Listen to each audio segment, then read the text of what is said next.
हम लोग श्रीमद् भागवतम के तीसरे स्कंद के 14वें अध्याय के 17वें और से 17, 18, 19 पढ़ेंगे। देखते हैं हम कितना कर पाते हैं। आपने 16वें में ये सुना था, इति तां वीरमारीचः कृपणां बहुभाषिणीं प्रत्याहानुनयन वाच प्रवृद्धानंगकश्मलाम। इति इस प्रकार, ताम अने उन, दिति को, हे वीर अर्थात हे विदुर जी, मारीच अर्थात कश्यप मुनि के बेटे ने, ताम कृपणाम बहुभाषिणीम, उस दिति को जो कृपण थी, कृपण का मतलब दीन थी। क्यों दीन थी? काम के वेग के कारण, और वो कुछ नहीं कर पा रही थी, और इस कारण से बहुभाषिणी मतलब बहुत ज्यादा बोल रही थी। प्रत्याहा उनको कहा, लेकिन कैसे कहा? अनुनयन वाचा, अनुनय विनय करते हुए, बड़े प्रेम से समझाते हुए उनको कहा। प्रवृद्ध कैसा वो थी? तो कहते हैं प्रवृद्ध अनंग कश्मलाम। अनंग मतलब कामदेव के बहुत अधिक प्रभाव के बहुत अधिक बढ़ जाने से कश्मलाम, वह मोहित हो गई थी। मोहित होने का देखिए स्वरूप है कि व्यक्ति को समझ नहीं आता है कि धर्म क्या है और अधर्म क्या है। पति से संतान की इच्छा बिल्कुल धर्म के अनुकूल है, लेकिन जो समय था और स्थान था बिल्कुल धर्म के विरुद्ध था। तो इस कारण से वो मोहित होकर के ऐसी इच्छा कर रही थी। अब बड़ी रुचिकर मतलब क्या कहते हैं, लिंक बनाया है। देखिए, दीति एकदम कामातुर अगर कह सकते हैं हो रही थी, और कश्यप मुनि उनको मना नहीं कर रहे हैं, वो बातें बोल रहे हैं ताकि समय व्यतीत हो जाए। ना amazing, he is not saying no.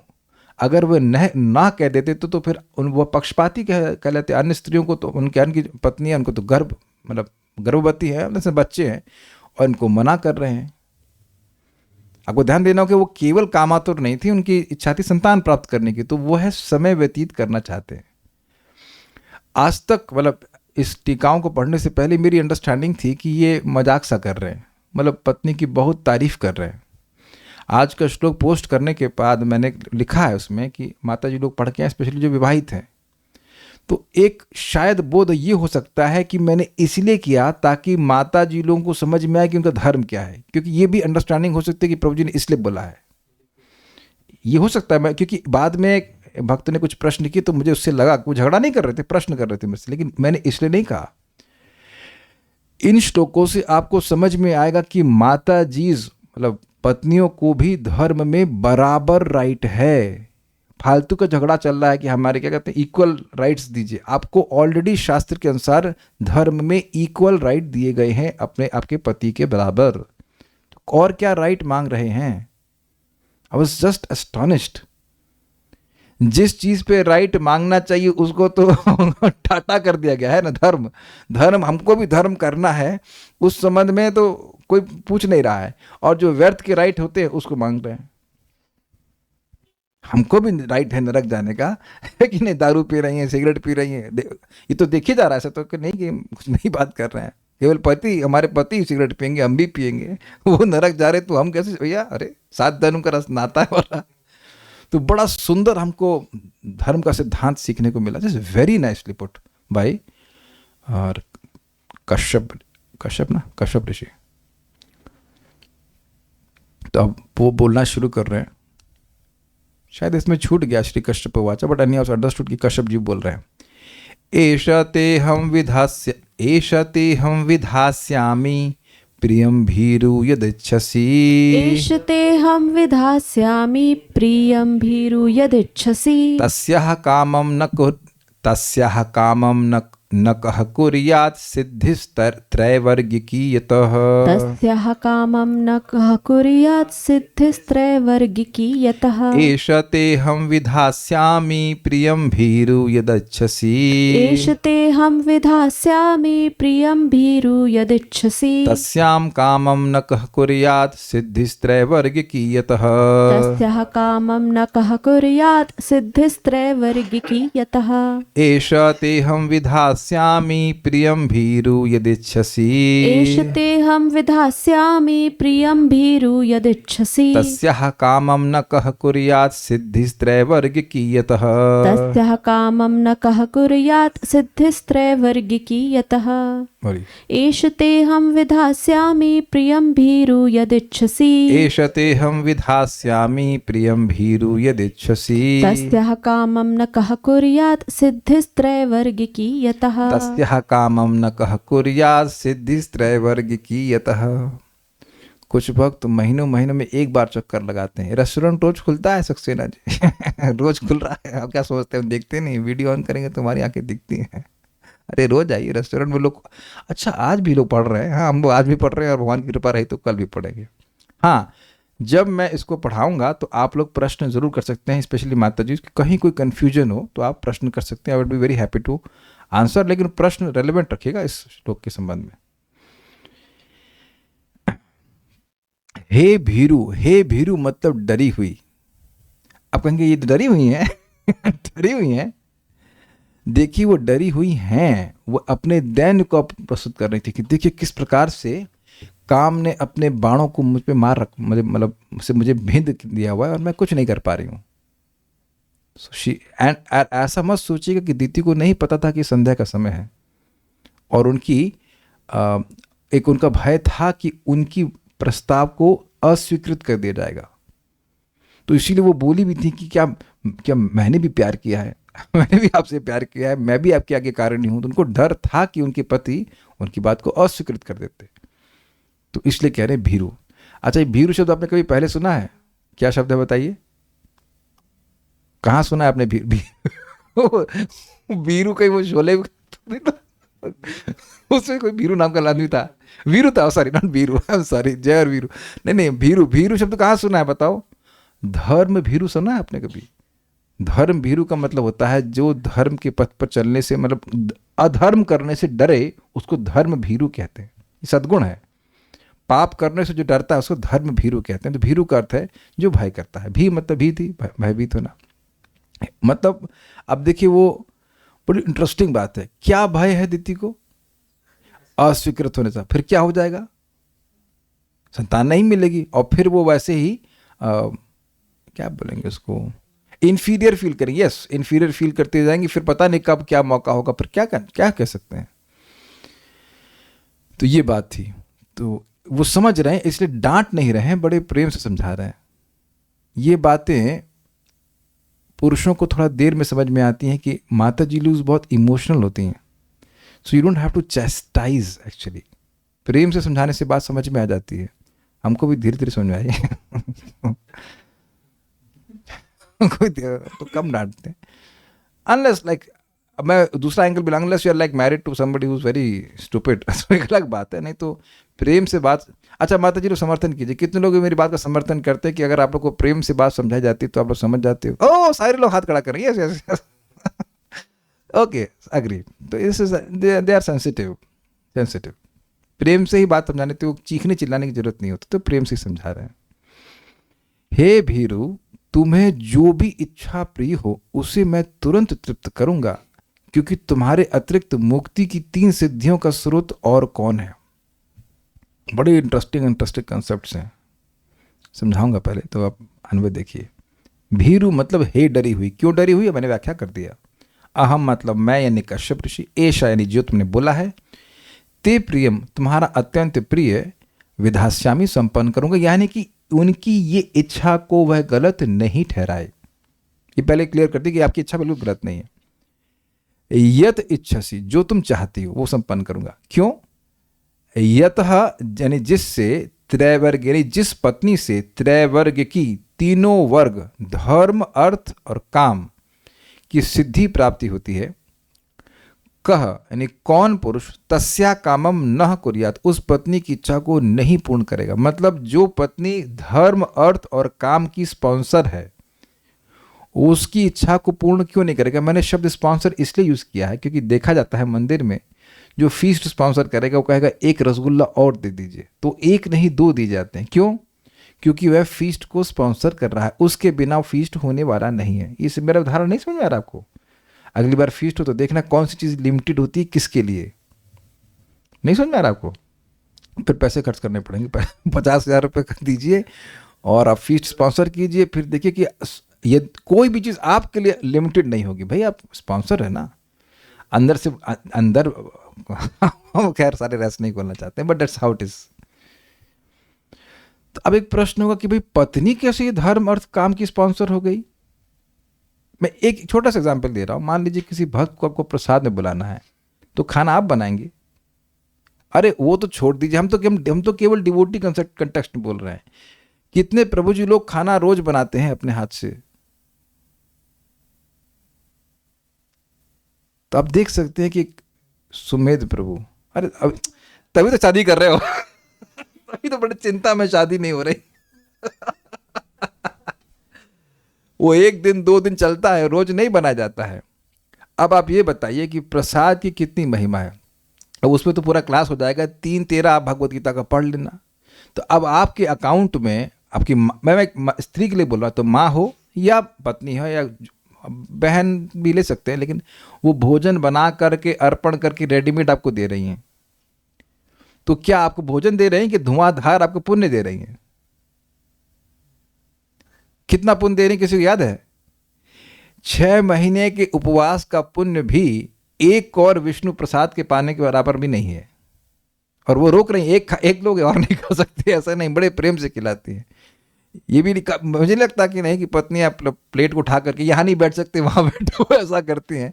आप समझ रहे हैं मैं क्या इंगित कर रहा हूँ? यहाँ नहीं बैठ सकते, एक चम्मच दाल का मिलेगा। उम्मीद है कि ऐसी तो परिस्थिति अभी नहीं आई होगी।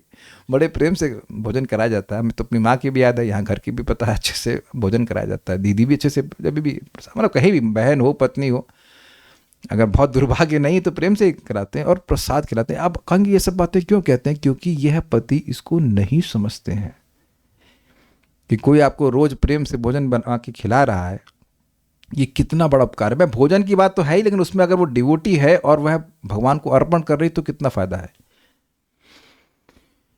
एक छोटा सा मैंने एग्जाम्पल आपको दिया, धर्म की बात कर रहा हूं। और यह भी हमने देखा है, ये तो मैंने देखा है। आप बता रहे थे ना कि आपके जो टीचर थे पहले एस्ट्रोलॉजी के, वो कुछ पैसे ला करके अपनी पत्नी को दे दिया करते थे, और उसी पैसे में कोई कंप्लेन नहीं की और एक्स्ट्रा पैसा, उसी पैसे में पूरा घर मैनेज करते थे। तो अर्थ भी मैनेज हुआ कि नहीं? बहुत जगह तो माता जी लोग होम मैनेजमेंट में हाथ होती हैं। बहुत जगह देखा जाएगा कि पति को ये पता है कि पीली दाल है, ये अरहर की है कि मूंग की है, कि क्या रेट है, कुछ भी नहीं पता। They manage everything.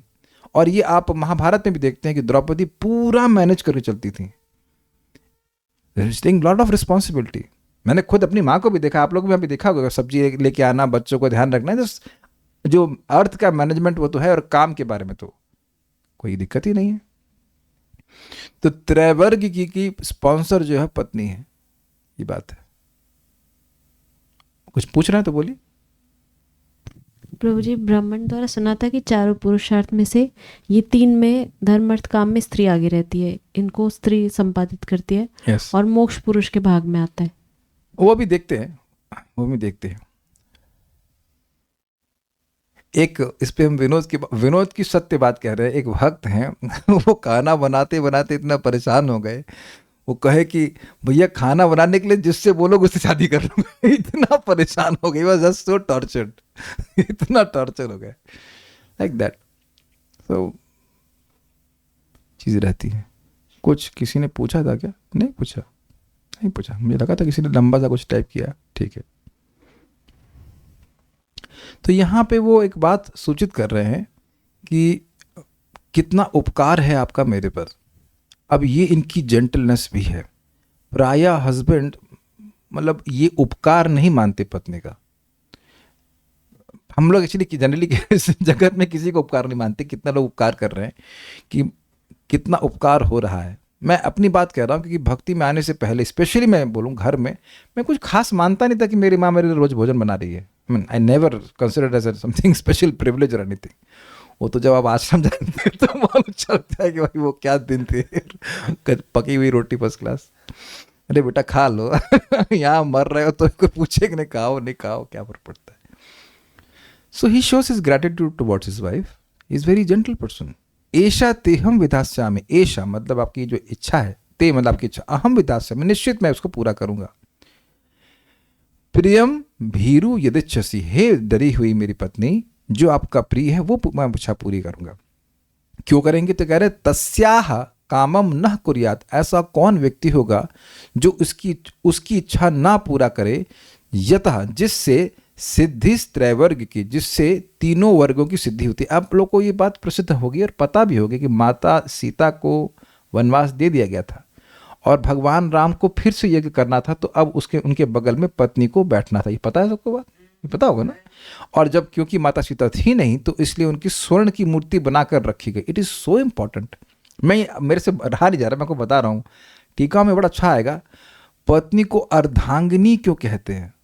अगर कोई पढ़ के आया तो जैसे आप विचार कीजिए कि क्या हम अपने आधे अंग से ही कुछ काम कर सकते हैं अगर ये काट दिया जाए? It's amazing. मतलब ये है कि धर्म संपादित करने में जैसे हमें पूरा शरीर चाहिए, ऐसे पत्नी का रोल धर्म संपादित करने में होता है। ये बात बोल रहा है। It's very very I mean I have never, आपने कभी सुना ये अंडरस्टैंडिंग? It's amazing. कई बार सुना आपकी अर्धांगिनी का नाम क्या है, लेकिन अर्धांगिनी का मतलब क्या है? धर्म संपादन करने में उसका आधा हाथ। ये सुन लीजिए सारी माता जी लोग, अगर पति भक्त हैं तो आप उनकी सहायता कर रही हैं तो उनके जो पुण्य है उसका 50% आपके पास आएगा, क्योंकि अर्धांगिनी एक सिंपल सी बात है। जैसे मैं एग्जाम्पल दे रहा हूँ, शाम को मैं जब कर रहा हूँ तो एक भक्त ने पूछा आप कैसे टाइम मैनेज करते हैं? हमने कहा भोजन ये बना रही हैं, तो मेरे जब का भगवान के लिए भोजन बनाना तो भक्ति है ही, लेकिन अब मेरे जब का 50% तो ये लेके चली जाती है, 50% स्टेक होल्डर। अग्रीड। अब ये नहीं मैं कह सकता कि मैं नहीं दूंगा, वैसे तो असीमित है वो, कोई make sense. This is very very good, क्योंकि कभी भी किसी पति पत्नी में द्वेष भाव आना ही नहीं चाहिए। जितना ज्यादा सपोर्ट होगा उतना ज्यादा अच्छा। अच्छा, दूसरी अमेजिंग बात है, दूसरे एंगल से देखिए, अगर पत्नी भी भक्ति कर रही है तो पत्नी किसके अंडर में भक्ति कर रही है? पति के। तो जो जिसके अंडर में भक्ति करता है तो उसका भी शायद 1/6 हमारा बता दे, एक छठा जाता है। तो आपके बच्चे भक्ति कर रहे हैं, पत्नी भक्ति कर रहे हैं, तो उनको फैसिलिटेट कर रहे हैं, तो भी आपको भगवान के आशीर्वाद प्राप्त होगा। तो दोनों तरफ से है ना। उत्साह होना चाहिए इसमें, कोई मतलब ऐसा नहीं कि भक्ति कह रहे हमारी 16 में से 8 तो यही ले लेगी तो मुझे 32 करनी पड़ेगी, ऐसा नहीं है। वो सब असीमित लाभ देने वाला है, लेकिन वो लिंक्ड है अकाउंट।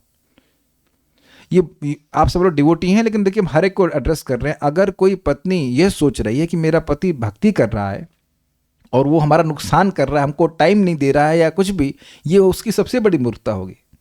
उसके लिए सबसे बड़ा कल्याण का कार्य कर रहा है। जितना वो भक्ति भगवान को समर्पित होगा, वो जितना आशीर्वाद भगवान से मिलेगा वो आपके ट्रेजरी में जा रहा है। ये आप आगे जाकर अपनी आंखों से पढ़ेंगे, देखेंगे। कर्दम मुनि ने खूब तपस्या करी और माता देवहूति ने क्या किया? केवल सेवा की। और वो खुश हुए और बोले कि जो मैंने रियलाइजेशंस, जो अनुभूतियां मैंने अपनी तपस्या से प्राप्त की, वो मैं सब आपको दे रहा हूं। This is amazing, this is really amazing, this is very amazing. तो ये जो अब चक्कर क्या है कि आजकल लोग त्रिवर्ग में इंटरेस्टेड होते नहीं ना, धर्म में अर्थ में होते हैं। वो अर्थ जो है धर्म के बिना मिल जा रहा है तो इसलिए धर्म में इंटरेस्टेड नहीं, और काम भी वो पूरा करते तो गलत तरह से करते। बड़ा सुंदर श्लोक है। कुछ पूछ रहे हैं कोई?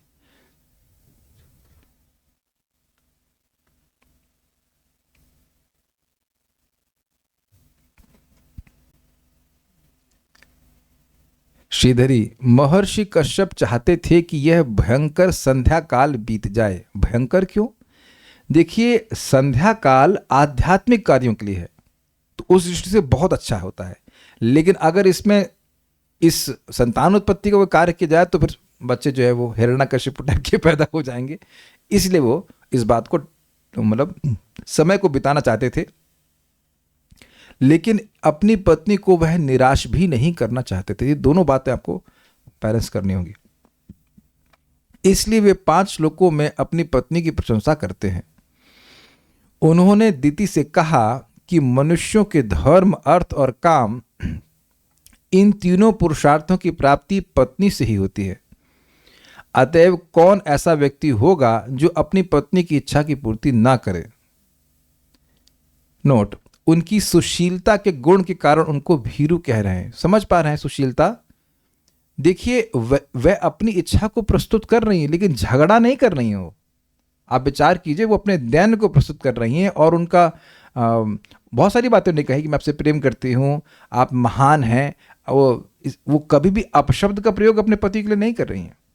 तो उनके मन में डर है कि मेरे पति चाहे तो मना भी कर सकते हैं, मेरी इच्छा को मतलब क्या कर सकते हैं उसको ना, खलास नहीं करना बरखा, उर्दू नहीं चाहिए हमको, खंडित नहीं भाई, निरस्त कर सकते हैं।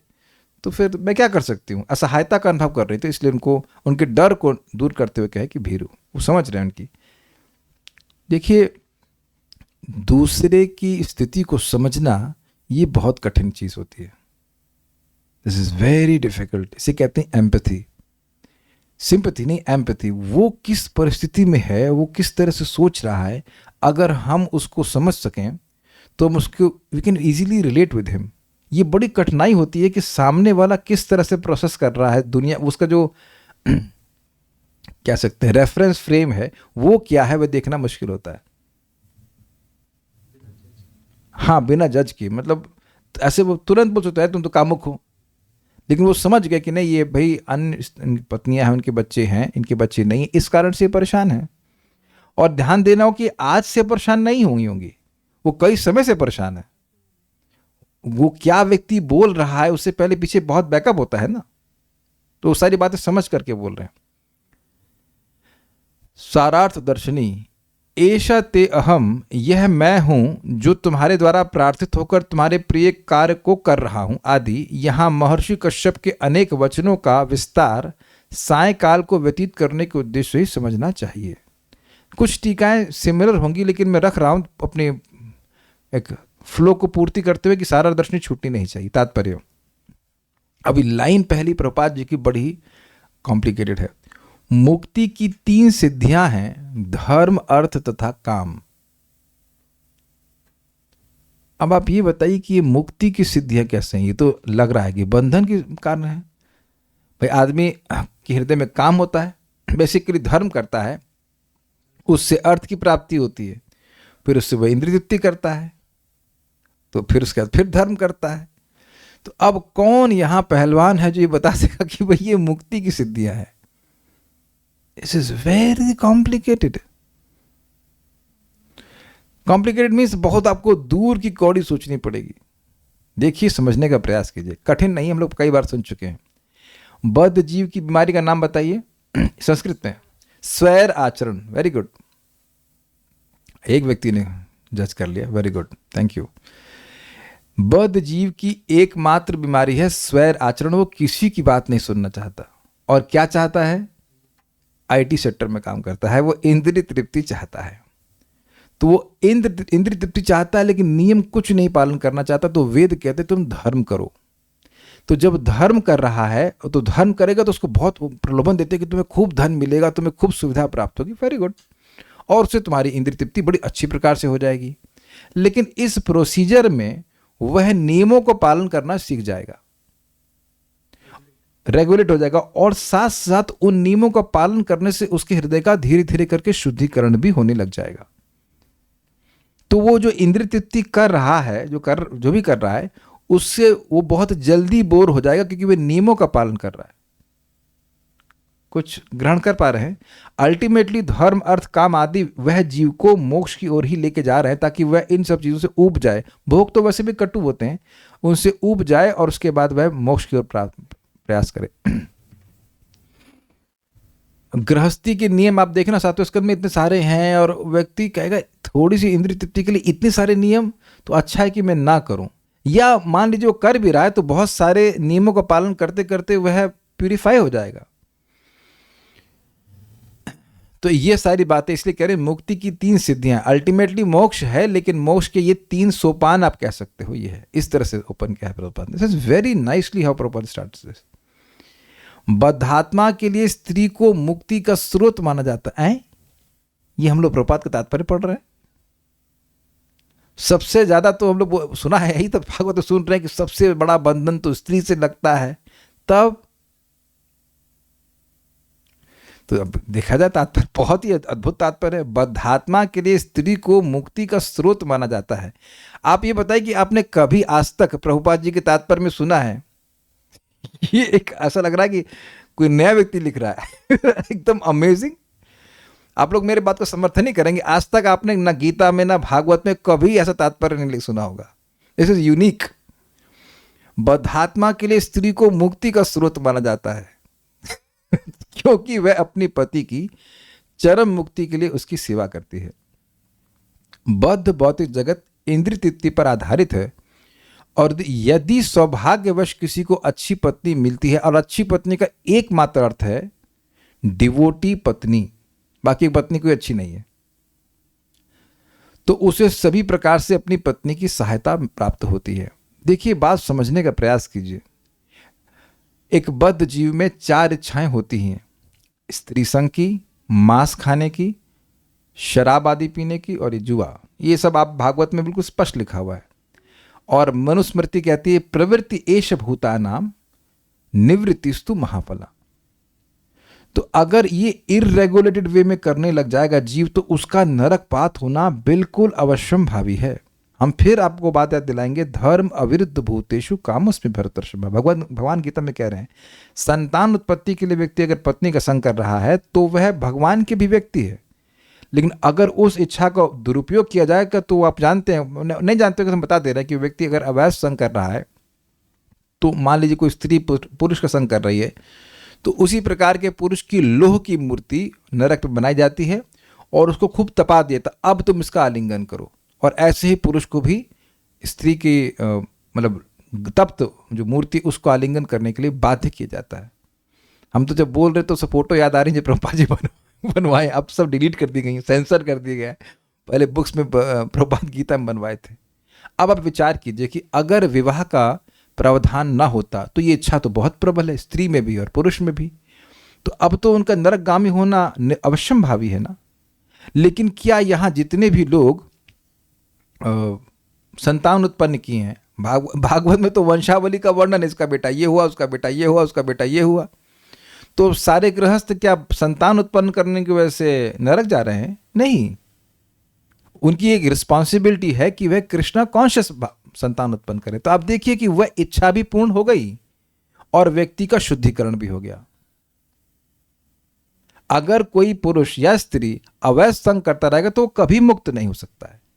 लेकिन आप देखेंगे कि ये इच्छा तो नहीं, और प्लस इच्छा और बढ़ती चली जाएगी, तो नरक तो जाएगा ही और वो बद्ध होता चला जाएगा। कहीं शास्त्र में आप देख लीजिए ऐसा नहीं लिखा है कि महाराज का शब्द अगर आप सुने हो, परम पूज्य वृंदावन चंद्र महाराज बता रहे थे कि काम गलत नहीं है, और यही महाराज ने कोट किया, धर्म अविरुद्ध भूतेषु कामोस्मि भरतर्षभ। काम का उपयोग है, काम अगर ना हो तो संतान उत्पन्न होगा कैसे? परम पूज्य राधानाथ महाराज बात को बोल रहे थे कि अम्बरीश महाराज की संतानें थीं, वो अपनी पत्नी का संग भी किए थे, क्या ऑब्वियसली किए थे, तो क्या अब भगवान ने उनका पक्षपात नहीं किया? पक्षपात ही किया। किसके अगेंस्ट? एक महान ब्रह्मचारी जो कि भगवान की भक्ति नहीं कर रहे थे, एटलीस्ट उस कंटेक्स्ट में देखें तो। प्रभुपाद जी बहुत सुंदर बात कहते हैं, nothing is bad, it's how you use it, that's a whole point. जैसे प्रभुपाद एग्जाम्पल देते हैं ये शराब का। शराब जो है वो बनती कहाँ से? प्रभुपाद समझा रहे थे कि जो स्पिरिट है वो बनती है गुड़ से, मोलासिस गुड़ से, और गुड़ में सल्फ्यूरिक एसिड है। We have no idea. Prabhupada समझा रहे थे गुड़ में सल्फ्यूरिक एसिड डालते हैं, फिर से कुछ होता होगा, फिर सड़ाते हैं समथिंग। तो क्या गुड़ खराब चीज है? लेकिन अब गुड़ का उपयोग कैसे किया जा रहा था? वो बुरी तरह से किया जा रहा है, वो बात है। किसी को मनुष्य देह मिलेगा तब ना वो भजन करेगा। तो पॉइंट बहुत, और आपको याद भी होगा कि ब्रह्मा जी बड़े चिंतित थे कि प्रजा की उत्पत्ति क्यों नहीं हो रही है। ये भी सब बातें क्लियर है। और उन्होंने क्या नाम था, स्वयंभू मनु को आज्ञा दी कि अपने समान आप संतान उत्पन्न कीजिए। तो संतान उत्पन्न करना is not wrong, is very good, लेकिन संतान कैसी उत्पन्न करना ये महत्वपूर्ण बात है। तो आप देखिए कि वह जो इच्छा है संतान को आगे बढ़ाने की, वह भी पूरी हो जाती है, मतलब संतान की वृद्धि करने की, और व्यक्ति का शुद्धिकरण भी हो जाता है। इसलिए समझा रहे हैं कि बद्धात्मा के लिए स्त्री को मुक्ति का स्रोत माना जाता है। उम्मीद है कि आप बात समझ पा रहे होंगे। और आप देखेंगे कि पूरी सोसाइटी को देखेंगे तो 99, अब मैं कोई फिगर तो नहीं बोल सकता, 99.9% लोग गृहस्थी में रहते हैं because they need that, not only sense gratification, वो एक ऐसा एटमॉस्फेयर चाहिए जहाँ पत्नी का प्रेम मिले, बच्चों का प्रेम मिले, he feel secured in that way. I mean that's obvious, that's normal. आपने कब तक कच्ची रोटी खाएगा और कहेगा कच्चा चावल? लाइन में तो चल जाएगा, लेकिन कम से कम कच्चा तो नहीं होना चाहिए। अग्रीड। कुछ प्रश्न है क्या है कि नहीं?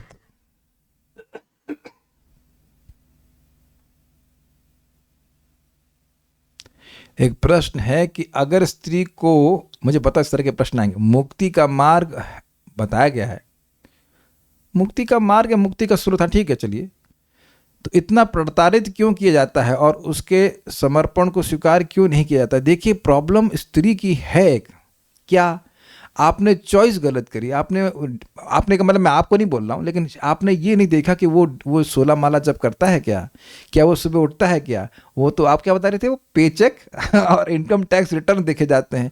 तो जब चॉइस गलत किया है तो फिर क्या करेंगे, है ना? चुनाव ठीक होना चाहिए ना। फिर चुनाव अगर ठीक नहीं होगा तो फिर देखिए, जो व्यक्ति मोक्ष प्राप्त करना चाहता है लेकिन अपनी इच्छाओं से बद्ध भी है, उसके लिए हेल्पफुल है ना। परम पूज्य वृंदावन चंद्र महाराज बड़ा सुंदर बात कह रहे थे कि देखिए, घर में अगर विग्रह है और सेवा पूजा हो रही तो घर ही वैकुंठ हो गया ना। पत्नी हो गई हेड पुजारी। मोस्टली तो घर में जो डेटी वर्शिप होती है माता जी लोग करते हैं। हमने तो देखा सर के घर पे भी माता जी आरती करती, 99% मान लीजिए। हम लोग सब वहीं से सीखे ना। मतलब ऐसा नहीं कह रहा कि पुरुष नहीं कर सकते हैं, मगर हम मोस्टली माता जी लोग करते थे। अब मान लीजिए प्रभु जी ऑफिस में है तो इवनिंग आरती तो माता जी ही करती थी, और घर में ड्यूटी की सेवा भी मोस्टली माता जी करती हैं, प्रभु जी लोग नहीं करते हैं। तो अब आप अपनी पत्नी को देख रहे हैं या हेड पुजारी को देख रहे हैं?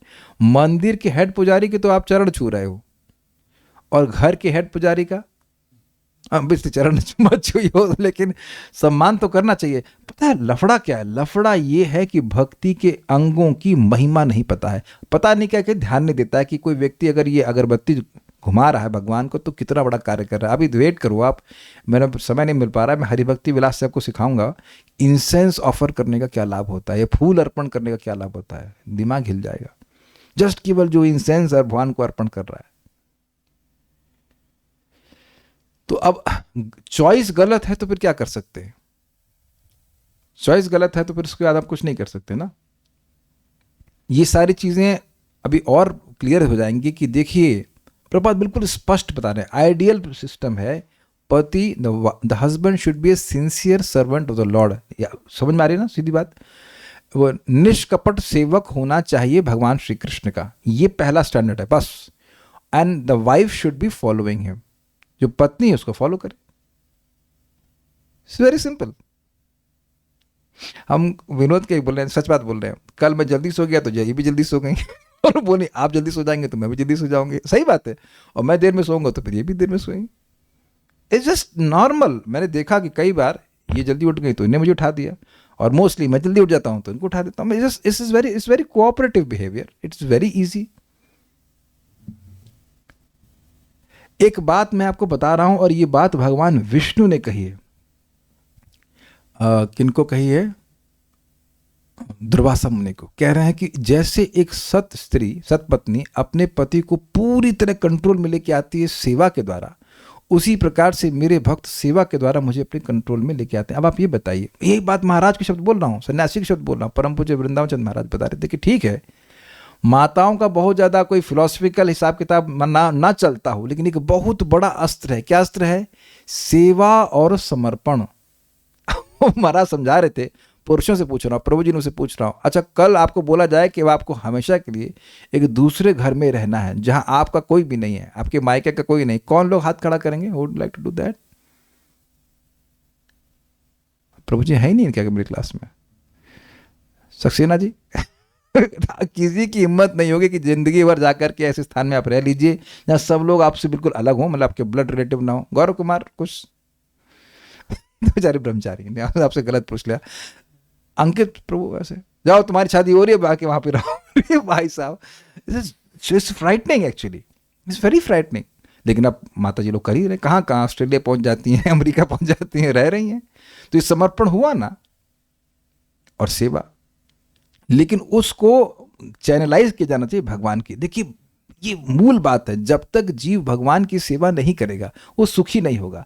तो पत्नी अगर भगवान की सेवा में लगाए जाएं, उनको समर्पण भगवान की तरफ किया जाए, तो वे भी खुश हो जाएंगी। Everyone will become happy. ये बात है। ठीक है, तो इसीलिए यहाँ प्रभुपाद कह रहे हैं कि भाग्य सौभाग्यवश किसी को अच्छी पत्नी मिल जाती है तो उसे सभी प्रकार से अपनी पत्नी की सहायता प्राप्त होती है, और इस सहायता का बिल्कुल स्पष्ट अर्थ है, सहायता है भगवान की भक्ति करने में। अच्छा, कितने प्रभु जी लोग ये मानेंगे कि भाई अच्छा प्रसाद काफ़ी इंकरेजमेंट मिलता है, अच्छा प्रसादम जो है बहुत बड़ा इंकरेजमेंट है भक्ति करने के लिए। अच्छा, कितने लोग ऐसे नहीं मानते हैं? माताओं से प्रश्न नहीं है, प्रभु जी से प्रश्न है। आप लोग को कोई फर्क नहीं पड़ता कि आपके प्लेट में क्या आ रहा है। कितने ऐसे यहाँ पे वैरागी आ गए। Okay, so just see the encouragement. हम अपनी बात करें तो हम तो एकदम गर्म हो जाते हैं, भाई अगर अच्छा नहीं बना। अच्छा means it may be simple, it has to be good. बहुत बहुत बड़ी बात है। मंदिर में ब्रह्मचारी मीटिंग में एक मुद्दा जरूर होता है, महाराज जी प्रसाद अच्छा नहीं बन रहा है। तो आप देखिए कौन इससे छूटा हुआ, ये बता दीजिए। एक आदमी बोल दीजिए, बहुत रेयर कोई व्यक्ति होगा जो हमारे कल्याण प्रभु हैं जो करेले खिचड़ी में करेला डालते हैं। ये क्या टॉर्चर कर रहे हो? करेला, this is too much. Although he might be offended, he likes करेला। करेला, आंवला, कुछ भी, हालांकि जिसका भी नाम सब्जी है उसको, लेकिन ऐसे तो भाई पूरा समाज नहीं है ना। तो ये बात है। यदि वह, मैं आज के श्लोकों को खत्म करने के मूड में नहीं हूं, एक एक लाइन को खूब बड़े समझा जाएगा कि बहुत अच्छे टॉपिक है।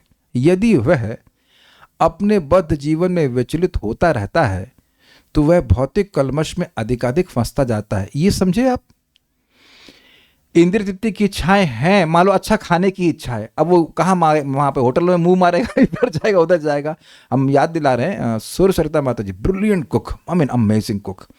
तो उनके पति बोल रहे थे हमको, रघुपति प्रभु, कि वह जिंदगी में कभी होटल में नहीं खाए, even as a non devotee कभी होटल में नहीं खाए। माता जी एक्सेप्शनल कुक, सब बना लेती हैं, वो रसगुल्ला और सब कुछ, एनीथिंग टेल, सब कुछ। तो एक बहुत बड़ा धर्म पालन हो गया ना कि आप बाहर नहीं खा रहे हो। अब तो खैर भगवान का प्रसाद है तो कहने की बात नहीं है, लाइक दैट।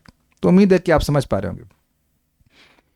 एक आज्ञाकारिणी पत्नी से उम्मीद की जाती है कि वे अपनी पति की समस्त भौतिक इच्छाओं को पूरा करने में सहयोग करे, जिससे वे सारे सुख जुटा सके और जीवन सिद्धि के लिए आध्यात्मिक कार्य संपन्न कर सके। इस पे प्रश्न किया गया था। एक भक्त हैं, उनकी शादी अभक्त से हो गई। अब भक्त की तो भौतिक इच्छाओं का कोई भगवद गीता में क्या कहते हैं, बहुशाखा अनंताश्च बुद्धयो व्यवसायी नाम। तो कह रहे प्रभु जी तो हमने बड़ी सहायता करी, बड़ा सहायक किया, लेकिन उनको तो इच्छाएं समाप्त ही नहीं हो रही। आपने पूरा लाइन नहीं पढ़ी है। मैंने उनको समझाया कि देखिए हम सब लोग भक्ति करना चाहते हैं, लेकिन फिर भी कुछ मटेरियल नीड्स है ना। तो वो मटेरियल नीड्स जो आपकी भक्ति के लिए आवश्यक हो, उसको पूरा करने में सहायता की जाती है। आप क्या बिल्कुल अब स्वेटर भी नहीं पहनेंगे, टोपा भी नहीं पहनेंगे, कुछ नहीं पहनेंगे, प्यास से भूखे तो नहीं भजन कर पाएंगे ना। मैं बार बार सिंपल सी बात रिपीट कर रहा हूं, दोनों पति और पत्नी की दृष्टि कहां होनी चाहिए? हमें इस जगत से बाहर निकलना है। आपको ध्यान देना होगा, आप देखेंगे तीसरे स्कंद में कि वैकुंठ में पति पत्नी होते हैं, लेकिन इंद्रिय तृप्ति नहीं होती है। वे भगवान के यश से इतने विभोर रहते हैं कि इधर ध्यान ही नहीं जाता। वो समर्थ है, सुंदर है, सब कुछ है, लेकिन मन भगवान में लगा हुआ है। Is it simple? इस जगत में देखा जाता है कि पति बिजनेसमैन है, तो बेचारा थक गया तो अब पत्नी जाकर दुकान पे बैठ जाती है। मैंने एक भक्त को कहा, अरे तुम्हारे इतना संपत्ति है, पिताजी चले गए हैं, बेचो और आ जाओ वृंदावन। कहते नहीं, हमारी माँ जाने नहीं दे रही, कह रहे हैं कि हमारे पति ने बनाया है, हम बेचने नहीं देंगे, तुम्हें जाना हो तो जाओ, हम जाके दुकान पे बैठेंगे। अरे भाई, तो आप समझ रहे हैं कि जो पति का बिजनेस है उसका दायित्व पत्नी भी लेती हुई देखी गई है। तो समझ ही रहे हैं आप। तो अब पति का बिजनेस क्या है? नहीं, पति का बिजनेस होना क्या चाहिए? पति का बिजनेस होना चाहिए भगवान की भक्ति करना, ये मूल बिजनेस होना चाहिए। अब उसमें पत्नी सहयोग करे, ये बात है। और उसके लिए जो भी आवश्यक है, घर, अब आप बताइए कि घर गंदा रखने से आप भगवान की भक्ति कर पाएंगे? बिल्कुल नहीं कर पाएंगे। एटलीस्ट मैं अपनी बात कर रहा हूँ, इट इज वेरी डिफिकल्ट। मैं खाना भी बना लूंगा, लेकिन मुझे घर साफ अच्छा लगता है, करना नहीं। बहुत अच्छा लगता है, शी कीप्स वेरी क्लीन, लेकिन खुद करना पड़े तो इट्स टू डिफिकल्ट। क्यों? अच्छा, कितने प्रभु जी लोग इस बात को से मेरी पार्टी में है कि घर साफ अच्छा लगता है, खुद नहीं कर पाते। माता जी लोग हाथ नहीं खड़ा करेंगे, प्रभु जी लोग कर रहे हैं। Yes yes yes, it's too difficult. हमारे नीचे प्रभु जी रहते हैं, होपफुली, लेकिन ब्रह्मचारी हैं, फिर भी एक नौकरानी को हायर की, वो आके सफाई करती। नहीं होता भाई, नहीं होता, मतलब नहीं होता। महाराज बता रहे थे विरोध में कि कोई पत्नी कुछ दिन के लिए मायके चली गई, लौट के आई, अरे इनसे तो 2 दिन भी मैनेज नहीं होता है, पूरा घर फैला दिए। सत्य बात है। अब चले जाइए, हम लोग का एक अनुभव है, रायपुर कॉलेज में गए थे हम लोग प्रीचिंग करने के लिए, याद भी नहीं करना चाहता, और रूम खोलते ऐसी महक आ रही थी। किसी रूम में जाओ गीता देने के लिए, कहीं चड्डी पड्डी ऐसे पड़ी हुई, इतना गंदा, इतने गंदे तरह से लोग रहते हैं लड़के लोग। What to do, they don't have that capacity. Generally ऐसा नहीं किया गया है। पत्नी का स्वभाव ही होती है हर चीज़ को संभाल के रखना, वो कहाँ रख दिया, हाँ ये रखा है, वो जस्ट लाइक दैट। तो जो बेसिक मटेरियल नीड्स चाहिए व्यक्ति को ताकि वो शांत भाव से भक्ति कर सके, उसके लिए पत्नी को सहायता करनी चाहिए। अब अगर कोई पति ये कहे भाई हम पिक्चर देख रहे हैं और तुम भी पिक्चर देखो, तो ये शास्त्र अनुमोदन नहीं कर रहा। यहाँ पे देखा था कश्यप जी समाहित होकर के मूवी देख रहे थे, कहीं लिखा है यहाँ पे भगवान पे ध्यान कर रहे थे, है कि नहीं? तो ये बात समझनी होगी कि पति जो है भगवान की भक्ति की ओर उन्मुख हो और फिर पत्नी सहायता करे, जो भी उसके लिए आवश्यकता है मटेरियल उसको पूरा करे। ठीक है, तो उम्मीद है कि प्रश्न क्लियर हो गया होगा। एक भक्त कह रहे हैं कि जब अटैचमेंट हो जाता है तो मंगल आरती और माला भी छूट जाता है। Absolutely wrong. अगर पति से आसक्त हैं तो और पति वो डिवोटी है, तो पति खुश होगा ना कि आप माला पूरी करें। ये बिल्कुल गलत बोल रहे हैं। चॉइस गलत था आपका, मतलब आपका मतलब जिसने जो शादी कर रही है गलत चॉइस है। अगर पति डिवोटी है, आप एक बात समझ लीजिए, लिख लीजिए अगर भूल जाते हैं, एक डिवोटी को संतुष्ट करने के केवल 3 तरीके, अगर वो सच्चा डिवोटी है। एक है डोनेशन, तीसरा है दान, और चौथा है कंट्रीब्यूशन। नहीं, SSS, साधना, सेवा और संग। साधना अच्छे से कीजिए, आप सेवा तो ऑब्वियसली करिए फिर अच्छे से, और संग, you properly associate, you give, मतलब वैष्णव एसोसिएशन। प्राय आज मैं आज ही घटना बता रहा हूँ, उनको था कि 8:30 बजे तो आज पारण का समय, तो खाना बनाना है, तो 4 माला इनकी रह गई थी। हमने कहा हमारे पास वो है छोटे से नमकीन है, वो खा लेंगे, आप क्यों बना कर रहे हो, आप रुकिए माला कीजिए। डांट पड़ी थी कि नहीं पड़ी थी? पहला मुझे पता है कि अगर माला दिन के लिए छोड़ दी तो कितनी अच्छी होती है, हमको पता है। It's not, I am empathetic about it. तो यद्यपि प्रेमवश वो ठीक है, वो अपने माला को सेक्रीफाइस कर रहे हैं, लेकिन मेरा कर्तव्य है, I mean I can speak from myself कि first thing which I like in any devotees is doing sadhana properly. Not, आप लोगों को क्या रियलाइजेशन है? कोई कहे जी चाप के भजन हो रहा है, ना जप हो रहा है, ना उठ रहा है मंगला, तो क्या चाप रहे हो तुम? इधर तो सबको समझ में आ गया, भूल जाओ तो फिर नोट कर लीजिएगा। साधना, सेवा और संग। तो अगर हम भक्तों से आसक्त हैं, किसी भी से, पति से आसक्त हो, गुरु से आसक्त हो, तो उनको प्रसन्न करने का प्रयास करेंगे, इज इट नॉट? और पत्नी उठे ही नहीं, लार बहाती रहे, सोती रहे, तो क्या प्रसन्न होगा पति, बताइए? तो अगर पति डिवोटी है, उसे आप आसक्त है, तो आप और अच्छे से कार्य करेंगे, भक्ति करेंगे।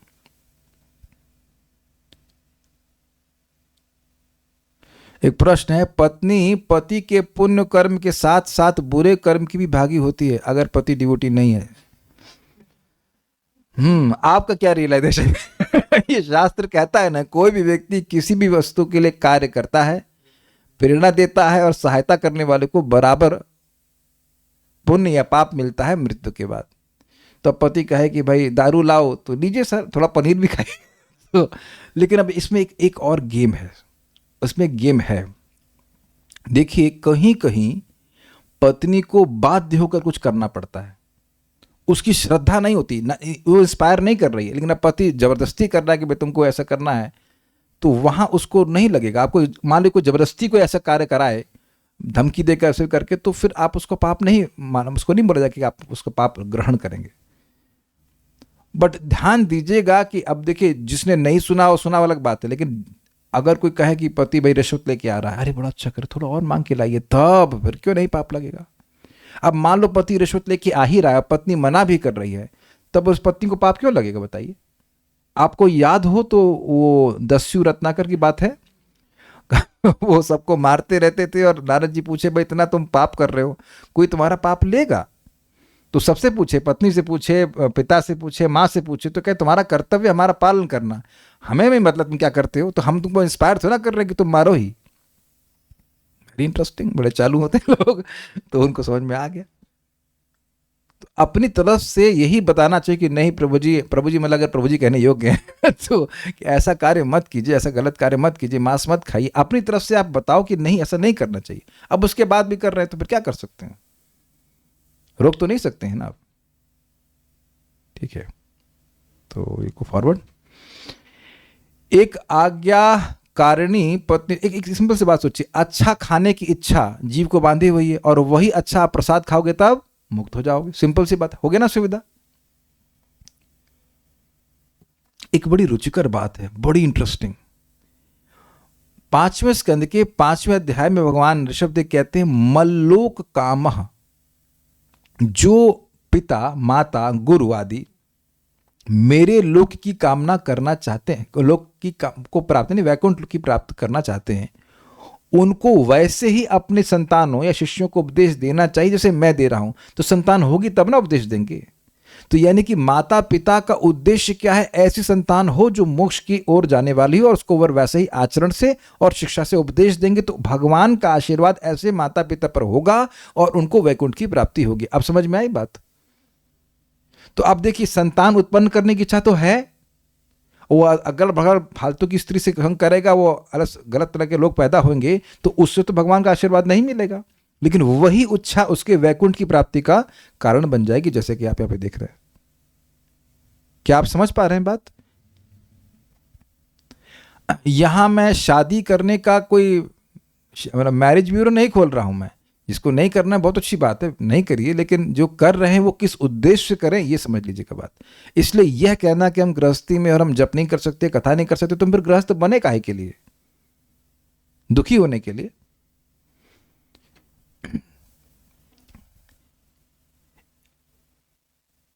एक आज्ञाकारिणी पत्नी से उम्मीद की जाती है कि वे अपनी पति की समस्त भौतिक इच्छाओं को पूरा करने में सहयोग करे, जिससे वे सारे सुख जुटा सके और जीवन सिद्धि के लिए आध्यात्मिक कार्य संपन्न कर सके।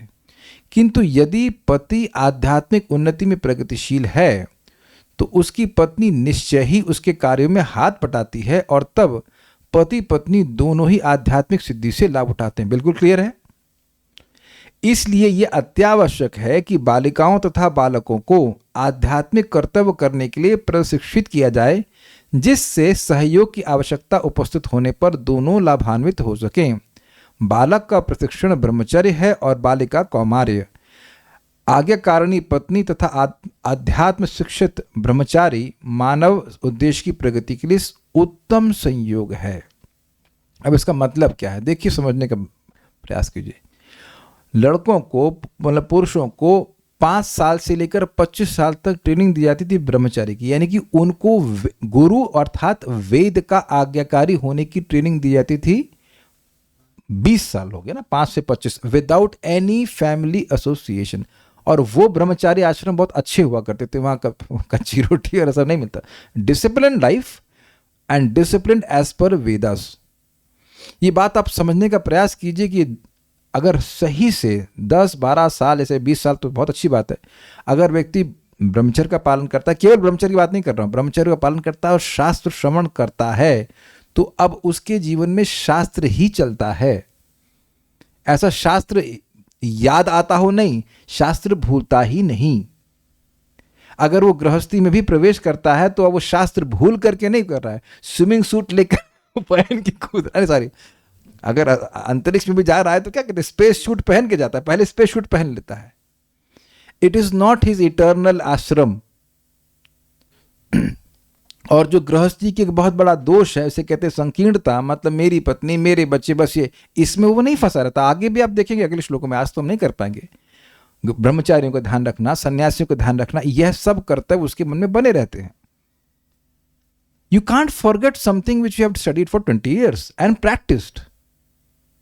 आप सोचो यहां 20 साल आप रोज जप करेंगे तो क्या 21वें साल में भूल जाएंगे क्या होता है जप करना? यहां कितने लोग जो 20 साल से जप कर रहे हैं? एक भी नहीं। और कल कितने लोग भूल जाएंगे जप करना? ये क्या होता है? ये क्या है? ये हाथ का प्लास्टर है क्या? कुछ लोग पूछते हैं आपके वाइट, आपके हाथ में जो फ्रैक्चर हो गया, होने का फ्रैक्चर हो गया तो उंगली बाहर रहती है ना, इसलिए कहते हैं आपके हाथ में फ्रैक्चर हो गया क्या? Some people are so covered up. तो बालकों का प्रशिक्षण क्या हो गया? ब्रह्मचर्य में। आज मतलब कोई स्त्री संग नहीं और शास्त्र श्रवण। ब्रह्मचारी का आपने सुना था, स्वाध्याय जो था वह ब्रह्मचारी का गुण था, वह आध्यात्मिक मूल्य को कल्टीवेट करे, और सुबह उठना, नाम जप करना, मतलब मैं भक्ति कंटेक्स्ट से बोल रहा हूँ, ये सब चीज़ें बिल्कुल सहज रूप से ट्रेन कर दी जाती, जिसे कहते हैं घुसा दी जाती सिस्टम में। अब एक कौमार का मतलब क्या है? बालिका की ट्रेनिंग ये होती है कि वह अब अपने पति के अलावा और किसी के बारे में ना सोचे। अब उससे बहुत सारी बातें उलझ जाती हैं। अब आजकल लड़कियों की शादी भी बहुत देर में होती है, उसमें वो बहुत सारे लड़कों के बारे में सोच लेती है, तो क्या कहा जा सकता है? अभी कलयुग है, कलयुग ने वर्णाश्रम डिस्टर्ब किया रखा है, जितना सब अच्छा हो जाए ठीक है। प्रभुपाद बताते हैं इसीलिए जल्दी उम्र में शादी हो जाने से जो लड़की है उसका मन निरंतर अपने पति से ही प्रति ही आसक्त रहता है, तो बहुत अच्छा है। पति किस में आसक्त है? भगवान में। और पत्नी किस में आसक्त है? पति में। तो पत्नी किस में आसक्त है? भगवान में। समझ में आ गया? इनको अच्छा लगेगा कि अगर ऑल्टर हम भगवान का सुंदर से सजा दें तो बड़ी अच्छी बात है, दैट इज नेचुरल। भगवान की सेवा तो हो रही है, लेकिन आप विचार कीजिए भगवान में तुरंत आसक्त होना मुश्किल होता है, लेकिन पति में आसक्त होना आसान होता है। अब ये सब आइडियल कंडीशंस हैं। अब अगर, लेकिन चक्कर क्या कि माता पिता यही भरते रहे कि तुम तो बराबर ही हो, तुम तो यही हो, तुम अपना करो, तुम अपनी नौकरी अलग करो, ये करो वो करो, तो फिर इंडिपेंडेंट हो जाओ इत्यादि इत्यादि। बॉस पर डिपेंडेंट और पति से इंडिपेंडेंट, है ना? है ना? तो फिर उसके मन में अनावश्यक अहंकार, यानी जो उनका सेवा समर्पण का भाव था उसको पति से माता पिता ही पंचर कर रहे हैं। और फिर देखिए आगे के तात्पर्य प्रभा समझाएंगे कि सुंदरता कोई वैल्यू ही नहीं शादी में। It's amazing. लोग आजकल सुंदरता देखकर शादी करते हैं, कुछ दिन के बाद सुंदरता नहीं रहती है, इंद्रिय तृप्ति की संभावना कम हो जाती है, तो फिर डाइवर्स हो जाता है। ये आप देखना, आप पढ़ के आ जाना, हम तो आज पूरा नहीं कर पाएंगे, 18वें को देख लेना। वी मस्ट ऑलवेज रिमेंबर कि पति और पत्नी दोनों इसीलिए साथ में आ रहे हैं ताकि भगवान की भक्ति में वो आगे बढ़ सकें। बाकी कोई भी उद्देश्य है फ्रस्ट्रेशन। तो हम यहाँ रुक जाते हैं, समय समाप्त हो गया। कोई प्रश्न किसी का है? और कोई प्रश्न तो यहाँ पे नहीं है।